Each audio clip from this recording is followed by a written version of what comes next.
Hello everyone, welcome to exam टेजी। आज की इस वीडियो में हम लोग बात करने वाले हैं C U E T M A sociology. M A sociology. आज हम लोग बात करने वाले हैं कट ऑफ के बारे में। अंबेडकर यूनिवर्सिटी दिल्ली। इसको दिल्ली यूनिवर्सिटी नहीं मान लीजिएगा, B R Ambedkar university Delhi. और इसका जो एडमिशन होता है ये C U E T P G के थ्रू जो है, जो C U T P G जिसका कोड है सोशोलॉजी का HUQP 22, उसी के थ्रू एडमिशन होता है। यहाँ पे आप देख पाइएगा जो स्कोर आया है और जो लोगों ने अप्लाई किया है उसके स्कोर्स तो आप देख पाइएगा कि हर एक कैटेगरी वाइज आपके टोटल कितने सीट्स हैं। और इसका अलग अलग कट ऑफ लिस्ट आई थी, फर्स्ट और फिफ्थ कट ऑफ लिस्ट तक आई थी। तो जितने भी ऐसे कैंडिडेट हैं जो सी यू टी पी जी 2022 यानी एम एस सोशोलॉजी के लिए प्रिपरेशन कर रहे हैं, और आपको दिल्ली में रह के प्रिपरेशन करना है, क्योंकि बहुत सारे ऐसे कैंडिडेट हैं जो यूपीएससी के लिए प्रिपरेशन करना चाहते हैं और आपका ये एम होता है कि मुझे जो है यूपीएससी की क्लासेस भी करनी है, तो दिल्ली की कोई भी यूनिवर्सिटी मिल जाए तो आपको जो है अम्बेडकर यूनिवर्सिटी, यूजुअली इसका AUD बोला जाता है, अम्बेडकर यूनिवर्सिटी दिल्ली एक अच्छा ऑप्शन है। यहाँ पे हम लोग सबसे पहले बात कर लेंगे जो स्कोर की अगर बात करते हैं तो ये स्कोर आउट ऑफ 400 है। CUT का जो एग्ज़ाम होता है ये दो डिफरेंट सेक्शन में एग्ज़ाम कंडक्ट कराया जाता है। पार्ट ए जो आपके 25 क्वेश्चंस होते हैं 100 मार्क्स के, और पार्ट बी 75 क्वेश्चंस होते हैं जो सोशोलॉजी के 75 क्वेश्चंस और 300 मार्क्स। अम्बेडकर यूनिवर्सिटी दिल्ली जो है दोनों part A and part B दोनों के मार्क्स को कंबाइन करके कट ऑफ निकालती है। एक यहाँ पे एक चीज़ और देखने वाली बात है, अम्बेडकर यूनिवर्सिटी का जो है एक दो हर एक कैटेगरी वाइज दो अलग अलग कट ऑफ आता है। ये ONCT है, आउटसाइड नेशनल कैपिटल टेरिटरी, और एक होता है NCT, यानी कि वो सारे स्टूडेंट को अलग से रिजर्वेशन दिया जाता है जो दिल्ली में जिन्होंने पढ़ाई की है, जिनका रेसिडेंस दिल्ली है, बेसिकली जिनका रेसिडेंस दिल्ली है। यहाँ पे आपको उस चीज़ को ध्यान में देना है। जो पहला अनरिजर्व कैटेगरी का जो था, जो ऑल ओवर इंडिया, आप इसको ONCT को ऑल इंडिया मान सकते हैं। जो पहला कट ऑफ था वो था 244, ये था आपका जनरल कैटेगरी कट ऑफ। यहीं अगर हम लोग दूसरे कट ऑफ में आते हैं तो वो 244 से देखिए आपका 244 था और वो फिर कम हो गया। क्यों? ये बहुत बार ऐसा होता है कि जो स्टूडेंट्स अप्लाई करते हैं इनिशियली, हर एक स्टूडेंट सभी यूनिवर्सिटीज़ में अप्लाई करता है, फिर बहुत सारे स्टूडेंट का दूसरे यूनिवर्सिटी में हो जाता है तो वो एडमिशन ले लेते हैं, सीट वैकेंट रह जाती है।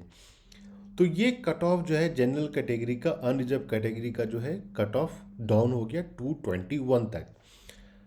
अभी हम लोग सबसे पहले अनरिजर्व ही डिस्कस कर रहे हैं, और फिर थर्ड कट ऑफ में ये और नीचे चला गया और 3 सीट खाली थी, 3 वैकेंट सीट थी, तो जो कट ऑफ गया है वो है 210।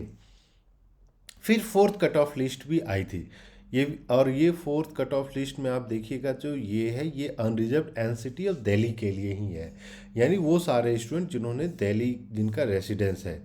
इसका मतलब ये हो गया कि फोर्थ कट ऑफ लिस्ट में किसी स्टूडेंट का ऑल इंडिया रैंक के बेसिस पे एडमिशन नहीं हुआ है, तो ये आपका 210 आउट ऑफ 400 जो है कट ऑफ चला गया। अब एक बार फिफ्थ में भी चेक कर लेते हैं, क्योंकि कुछ कुछ स्टूडेंट एडमिशन कैंसिल कराते हैं। यहाँ पे आप देखिएगा कि फिर कट ऑफ जो है डाउन गई है, 5 सीट अवेलेबल थे तो 193। जितने भी कैंडिडेट ऐसे हैं जो 400 में 193 एंड एवव जिन्होंने स्कोर किया था, उनको जो है अम्बेडकर यूनिवर्सिटी दिल्ली की तरफ से जो है एडमिशन ऑफर किया गया है। अब आते हैं दूसरे कैटेगरी के लिए। अब देखिएगा कि जो अम्बेडकर यूनिवर्सिटी दिल्ली है ये आपका जो है मेरे हिसाब से शायद OBC कैंडिडेट के लिए जो है रिजर्वेशन नहीं प्रोवाइड करती है। दूसरा जो कैटेगरी हो जाता है ये शेड्यूल कास्ट कैटेगरी हो जाता है। शेड्यूल कास्ट का फर्स्ट कट ऑफ गया है 216, ठीक है, फर्स्ट कट ऑफ में, क्योंकि पूरे ऑल इंडिया जो ओपन कैटेगरी रैंक है वो वहाँ पे सिर्फ 3 सीट ही थी। और दूसरे कट ऑफ में अगर देखते हैं तो फिर ये ओपन रैंक के बेसिस पे जो है तीनों सीट वैकेंट ही चली गई, तो आपका जो कट ऑफ वो हो गया 177। थर्ड में फिर जो कट ऑफ आई है 165। में जो है आपका, आप ये बोल सकते हैं कि जो फोर्थ का जो कट ऑफ आई है, और इसमें शायद यहाँ पे अलग से नहीं आई है, फोर्थ में कट ऑफ में नहीं आई है।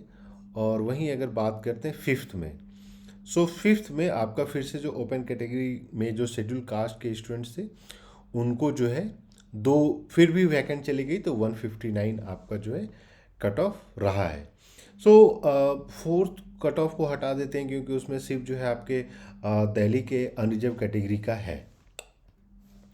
फिर अब बात करते हैं शेड्यूल ट्राइब का, तो फर्स्ट कट ऑफ गया है 167। सेकंड शेड्यूल ट्राइब का जो है इन लोगों ने शेड्यूल ट्राइब के लिए नहीं डाला है, एक मिनट। हाँ, शेड्यूल ट्राइब का सेकंड कट ऑफ नहीं आई है, third cut off schedule tribe का नहीं आया है, और फोर्थ में भी नहीं आया है। फिफ्थ कट ऑफ की बात करते हैं, हाँ फिफ्थ कट ऑफ में आपका शेड्यूल ट्राइब आया है 159। फिफ्थ कट ऑफ में आपका शेड्यूल कास्ट का नहीं आया है। अब बात कर लेते हैं ईडब्ल्यूएस। तो ईडब्ल्यूएस आपका 191 और फर्स्ट कट ऑफ में। सेकेंड कट ऑफ में ईडब्ल्यूएस का आपका जो स्कोर आया है वो है 178। ये सारा स्कोर आपका आउट ऑफ 400 है। जो थर्ड कट ऑफ आई है, थर्ड कट ऑफ आपका ईडब्ल्यूएस नहीं आई है, और फिफ्थ में भी आपका ईडब्ल्यूएस नहीं आई है। तो आपका सेकेंड में ही जो कट ऑफ गया है ईडब्ल्यूएस का है वो है 178। सो मोस्टली हम लोगों ने ओपन कैटेगरी रैंक्स को डिस्कस कर लिया। अब देखिए क्या है कि इससे जितने भी ज़्यादा जो दिल्ली वाले स्टूडेंट हैं, अगर आप उस कैटेगरी में फॉल करते हैं और आपका ज़्यादा मार्क्स है तो आपको एडमिशन जो है मिल गया होगा।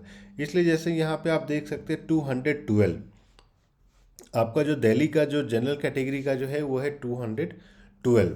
ये आप देख पाइएगा, unreserved NCT national capital territory, ठीक है। वहीं अगर हम लोग बात करते हैं जनरल कैटेगरी में जो ऑल इंडिया है वो है 244। सो एनीवेज आप अगर दिल्ली में बिलोंग करते हैं, आपका कम मार्क्स आता है, जनरल कैटेगरी में है, तो आपको जो है अंबेडकर यूनिवर्सिटी दिल्ली की तरफ से रिजर्वेशन दे दिया जाता है। और वहीं सीट की बात करें तो आप देखिएगा कि 25 सीट्स हैं।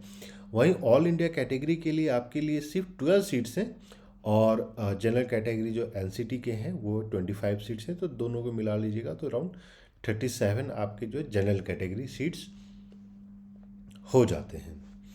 वैसे ही आप दूसरे कैटेगरीज में भी अगर आप देखते हैं, शेड्यूल कास्ट है, शेड्यूल ट्राइब है, तो वहाँ पे भी आपको जो है सीटें देखने को, इनफैक्ट यहाँ पे आप देखिएगा कि और ज़्यादा सीट नहीं, यहाँ पे आपके टोटल 48 सीट्स हैं, रादर देन सिर्फ 25, 48 सीट्स हैं।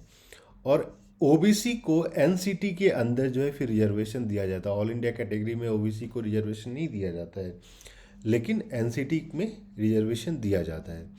तो ओबीसी का अगर हम लोग देखते हैं कि कितने सीट अवेलेबल हैं, कितने मार्क्स तक गए हैं, तो ये आपका जो एडमिशन है ये 88 मार्क्स, यानी कि 400 डिवाइडेड बाई 88 अगर आप कीजिए, 88 डिवाइडेड बाई 400 इंटू 100, इस तरीके से होता है परसेंटेज निकालने की, ठीक है। तो 22% पे जो है ओबीसी कैंडिडेट का एडमिशन हुआ है। आप सब समझ सकते हैं कि कितना कम कट ऑफ गया।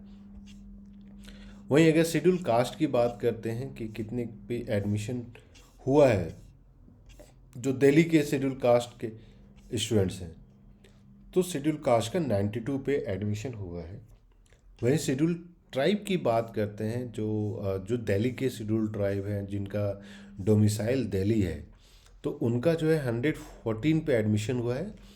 और जिनका दिल्ली डोमिसाइल है और ईडब्ल्यूएस कैटेगरी में बिलोंग करते हैं तो 100 पे एडमिशन हुआ है। यानी कि दिल्ली वाले स्टूडेंट के लिए तो ये अच्छा एक अपॉर्चुनिटी है कि आप जो है अंबेडकर यूनिवर्सिटी दिल्ली में आपका अगर जनरल कैटेगरी में है, फिर भी आपका अगर 60% आप स्कोर कर लेते हैं तब भी आपका एडमिशन आसानी से हो जाता है।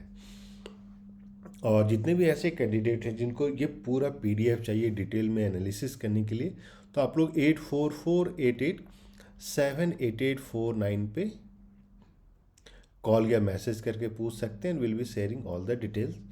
और एग्ज़ाम टेजी की तरफ से online classes study material, question bank, test series, previous paper सब कुछ प्रोवाइड किया जाता है।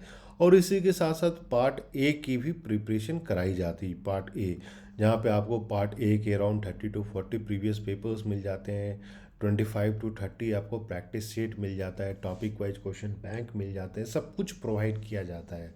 सो अगर आप सीरियस हैं कि आपको जो अच्छी universities, for example Delhi university, Jamia, या फिर आपको BHU, JNU, Ambedkar university Delhi, Pondicherry, Hyderabad central university, इन सारे टॉप यूनिवर्सिटीज़ में आपको अगर एडमिशन चाहिए तो आपको अपना अगर प्रिपरेशन नहीं स्टार्ट किए हैं तो प्रिपरेशन स्टार्ट कर दीजिए। इस बार का जो एग्ज़ाम है वो मार्च में ही कंडक्ट कराया जाएगा, तो उस हिसाब से आपका पूरा प्लानिंग होना चाहिए। Examination related, question paper related, test से रिलेटेड कोई भी क्वेश्चन तो आप कॉल या मैसेज करके पूछ सकते हैं। So thank you and we wish you all the best.